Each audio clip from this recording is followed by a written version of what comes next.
Hvis I ønsker at finde adgangskoderne, som eleverne skal bruge til at logge ind med, sådan at de kan finde opgaverne og kan skrive i logbogen, gå ind på Naturfagsmartens hjemmeside.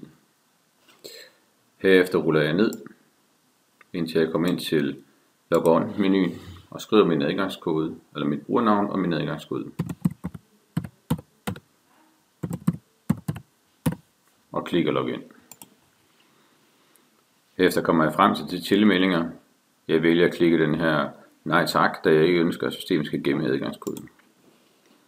I dette tilfælde her ønsker jeg at finde adgangskoden under det arrangement, der hedder test helt. Der hvor jeg tilmelder mig og klikker vis. Og så kommer så frem til arrangementssiden for det her arrangement. I dette tilfælde her kan jeg gå op og klikke under arrangementssider, og jeg kan se, at jeg har tilmeldt 2 klasser 6. A og 6. B. Jeg ønsker at finde koden for 6. B. Klikker på 6. B, hvorefter at jeg får en menu her over venstre side.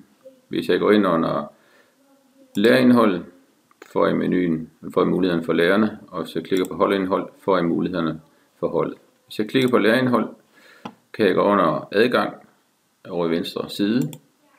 Så jeg klikker på den, får jeg mulighed for at se de koder, jeg skal bruge til mine elever for at kunne komme ind. Jeg klikker lige en gang på opdatere for at få siden genindlæst igen. Herefter kan jeg se heroppe i hjørnet, at siden arbejder.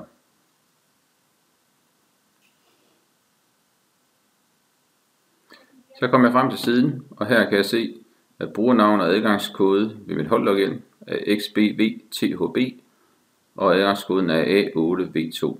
Det er de her koder, som eleverne skal have, det vil sige brugernavn er denne her, og adgangskoden er denne her. Så kan de logge på systemet, ligesom du har logget på, og komme ind til deres klasseside.